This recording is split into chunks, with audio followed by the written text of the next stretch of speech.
¿Qué tal, hermanos? Muy buenos días. Vamos a comenzar nuestra escuela dominical el día de hoy y vamos a continuar con el mensaje a la iglesia en Tiatira. Este ya es la tercera parte y con el día de hoy terminamos este mensaje. Vamos a continuar y si ustedes recuerdan, habíamos comenzado hablando de lo que el Señor les estaba reprendiendo, ¿verdad? Habla de una reprensión que estaba comentando sobre el que la iglesia estaba permitiendo la enseñanza de una doctrina que no era de acuerdo a la palabra del Señor y que era una doctrina que estaba enseñando una mujer a la cual el Señor Jesucristo le llama Jezabel para hacer una comparación con la Jezabel del Antiguo Testamento. Ya habíamos platicado mucho de esta mujer, sin embargo, continúa este tema. ¿Por qué? Porque vamos a continuar viendo la exhortación que le hace el Señor Jesucristo a la iglesia en Tiatira. Vamos a ver, por favor, en Apocalipsis 2, versículos 24 y 25. Vamos a leerlos. Dice así: pero a vosotros y a los demás que están en Tiatira, a cuantos no tienen esa doctrina y no han conocido lo que ellos llaman las profundidades de Satanás, yo os digo, no os impondré otra carga, pero lo que tenéis, retenedlo hasta que yo venga. Entonces estamos viendo que la exhortación se dirige al resto fiel, a los creyentes fieles en la iglesia en Tiatira, aquellos que no habían sido contaminados, aquellos que no habían sido descarriados como consecuencia de esta enseñanza de esta mujer Jezabel. Estos creyentes se encontraban realmente en medio de una iglesia mundana y pues obviamente esta iglesia estaba aceptando el pecado y estaba ocasionando además, fíjense bien, una división entre los miembros de la iglesia. Nuestro Señor Jesucristo claramente les está advirtiendo que esa doctrina era diabólica y por lo tanto era una herejía. La doctrina que enseñaba Jezabel y que los líderes permitían, estaba claro que provenía de Satanás. Entonces, fíjense muy bien, tenemos que, aquí yo hice una pequeña reflexión. Todas las opiniones, todas las creencias o bien todas las ideas del hombre contrarias a los principios y a las doctrinas bíblicas realmente provienen de Satanás y por lo tanto son una herejía, ¿sí? Vamos a platicar un poco de historia para entender el contexto histórico en el cual se encontraba estos hermanos en la iglesia en Tiatira. ¿Qué es lo que estaba sucediendo en esa época? En Asia Menor, los falsos maestros que se habían levantado de las filas de las mismas iglesias, saturados con el clima prevaleciente de corrientes filosóficas, comenzaron a infectar a la iglesia con falsas doctrinas, pervirtiendo la enseñanza apostólica fundamental. Estos falsos maestros promovían nuevas ideas, las cuales finalmente llegaron a conocerse como gnosticismo, de la palabra griega conocimiento. El gnosticismo era la herejía más peligrosa que amenazó a la iglesia primitiva en los primeros 3 siglos. El gnosticismo, influenciado por filósofos tales como Platón, promovían un dualismo. Es decir, fíjense bien, ellos afirmaban que la materia era inherentemente mala y que el espíritu era bueno. Y esto llevó a la idea de que el pecado cometido en el cuerpo no tenía relación o efecto en el espíritu de la persona. Es decir, que el pecado cometido en el cuerpo físico no importaba. Era permisible el desenfreno total en inmoralidad y menospreciaban la ley de Dios. Estas ideas de hombres, estas falsas doctrinas, fueron y siguen siendo una amenaza en contra de los fundamentos de la fe y de la iglesia misma. Es una plaga que realmente sí se está expandiendo en las iglesias. Estos falsos maestros reaccionan en contra de cualquiera que esté o que rechace su nueva manera de pensar. Y lo que provocan son precisamente divisiones en la iglesia, en donde separan a sus seguidores engañados de la comunión con todos aquellos que permanecen fieles a la enseñanza bíblica. Cuidémonos de esta pandemia, vamos a decirlo así, cuidémonos de esta que está invadiendo, se está infiltrando en las iglesias, de todos estos conocimientos de hombres, de ideas de hombres que son contrarios a lo que dice la palabra del Señor. Entonces debemos de estar muy, muy atentos. Precisamente en la Biblia nos enseña lo siguiente. Vamos a leer, por favor, en Primera de Juan 2, 15 al 17. ¿Qué nos dice? No améis al mundo, ni las cosas que están en el mundo. Si alguno ama al mundo, el amor del Padre no está en él. Porque todo lo que hay en el mundo, los deseos de la carne, los deseos de los ojos y la vanagloria de la vida, no proviene del Padre, sino del mundo. Y el mundo pasa y sus deseos, pero el que hace la voluntad de Dios permanece para siempre. La Biblia nos lo está enseñando, que no debemos de amar las cosas del mundo. Y nos está hablando también de esos deseos de la carne, ¿verdad? De muchos pecados que se pueden cometer en el cuerpo físico, que sí afecta al espíritu. Si ustedes volvemos a leer lo que dice la Biblia en la exhortación, dice: pero a vosotros y a los demás que están en Tiatira, a cuantos no tienen esa doctrina, y dice, y no han conocido lo que ellos llaman las profundidades de Satanás.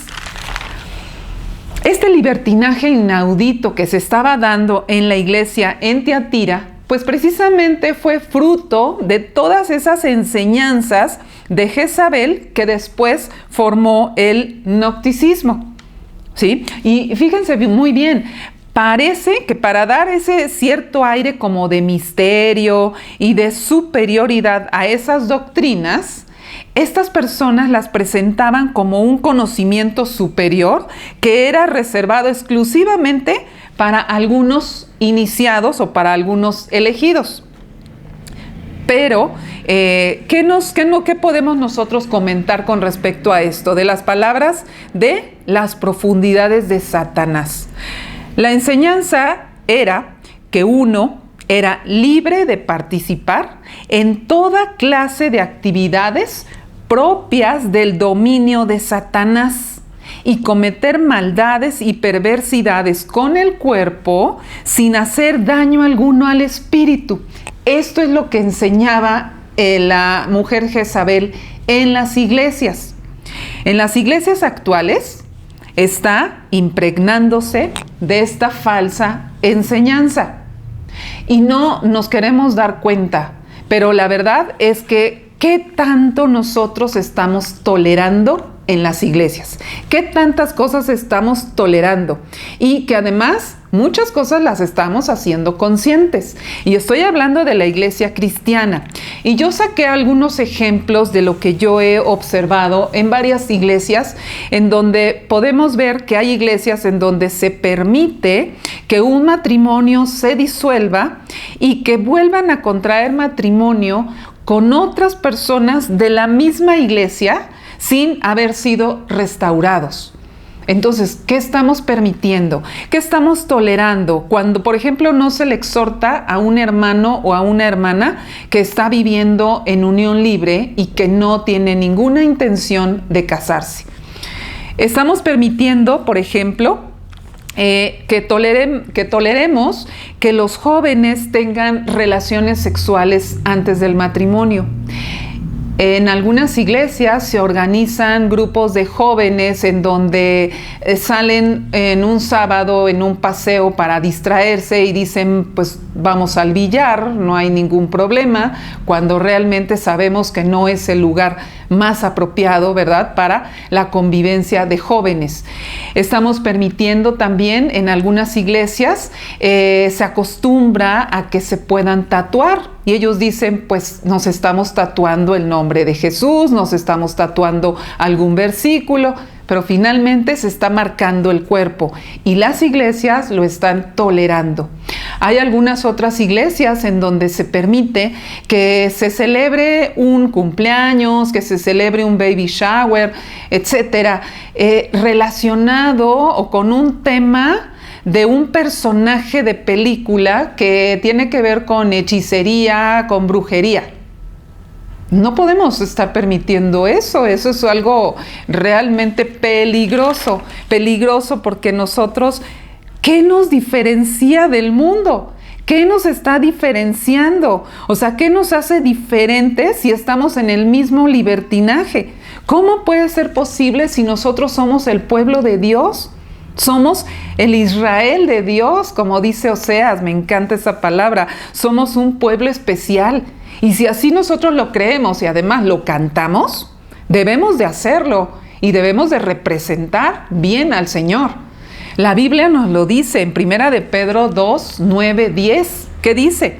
Mas vosotros sois linaje escogido, real sacerdocio, nación santa, pueblo adquirido por Dios, para que anunciéis las virtudes de aquel que os llamó de las tinieblas a su luz admirable. Vosotros que en otro tiempo no erais pueblo, pero que ahora sois pueblo de Dios, que en otro tiempo no habíais alcanzado misericordia, pero ahora habéis alcanzado misericordia. Entonces, y continúa, fíjense bien lo que sigue diciendo en el versículo 11, 1 de Pedro 2, 11. Amados, yo os ruego, como a extranjeros y peregrinos, que os abstengáis de los deseos carnales que batallan contra el alma, manteniendo buena vuestra manera de vivir entre los gentiles, para que en lo que murmuran de vosotros como de malhechores, glorifiquen a Dios en el día de la visitación al considerar vuestras buenas obras. Entonces la misma Biblia está hablando que los deseos carnales batallan contra el alma. Entonces sí hay una relación entre el pecado del cuerpo y con el alma, ¿verdad? Que no tiene nada que ver con esas enseñanzas, con esas filosofías. Estamos en una guerra espiritual. Estamos en una guerra espiritual en donde los deseos carnales son como un ejército que busca destruir por todos los medios. ¿Qué va a destruir de nosotros? Cuando nosotros pecamos, pues lógicamente nos va a destruir y vamos a quitarnos ese gozo, esa paz. Y fíjense bien, nuestra utilidad como cristianos, pues no va a haber. ¿Cómo vamos a servir al Señor si seguimos pecando? Si permitimos que el pecado esté todavía presente, entonces el pecado cometido en el cuerpo sí tiene relación o efecto en nuestro espíritu y por lo tanto sí importa, no como la herejía del gnosticismo. En el creyente verdadero, el pecado es una carga que lo aflige y nunca un placer que lo deleita. Esto lo dice MacArthur. Lo anoté precisamente, me llamó la atención. Una exhortación.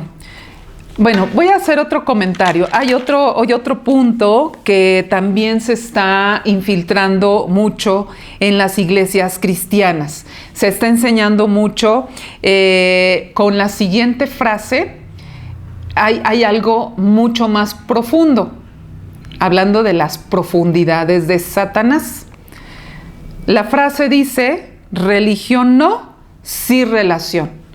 No tengas una religión, ten una relación, es decir, una relación con Cristo.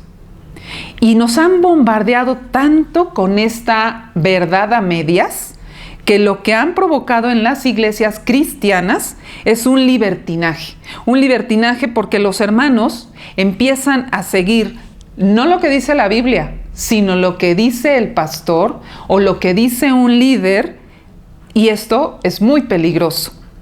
Pero, ¿por qué es una verdad a medias? Porque efectivamente, miren, nosotros los cristianos compartimos el plan de salvación, invitándoles a creer en Cristo.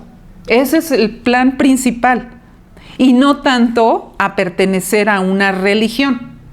Pero estamos organizados bajo una religión cristiana evangélica que está basada exclusivamente en los principios bíblicos para un orden, no para controlar a las personas. Y las iglesias cristianas de hoy en día empiezan a estar en contra de la religión e incluso de una denominación cristiana. Pero fíjese que aquí el punto no es tanto defender a la religión. Este no es el punto. ¿Saben qué es el punto? ¿Cuál es lo más grave? ¿Cuál es lo más peligroso? Lo que está detrás. ¿Qué está detrás? Las intenciones detrás de estas frases, detrás de esta situación de no religión. La intención precisamente, o el propósito, es precisamente, ahí vamos a ver, esas profundidades de Satanás. Pues miren, el propósito es diluir el evangelio y eliminarlo por completo, ¿sí? ¿Es para qué? Para no enseñar la doctrina, para no enseñar la doctrina bíblica que la iglesia enseña a través de una denominación. Y quieren cambiar a veces, en muchas ocasiones, hasta los nombres de las iglesias. En lugar de decir iglesia bautista, vamos a cambiarle, vamos a quitarle lo bautista, vamos a dejarle iglesia bíblica o iglesia cristiana. No importa el nombre, eso la verdad es que no es lo importante. Creo yo que lo más importante es la intención que está detrás. Recuerden, la Biblia nos dice que el espíritu del anticristo ya está en operación en el mundo. Satanás está trabajando desde hace mucho tiempo y se está infiltrando en las iglesias cristianas, precisamente para desviarnos. ¿Cómo? Porque lo que quiere es ir ganando terreno hasta que lleguemos al ecumenismo. Más adelante platicaremos a qué se refiere este.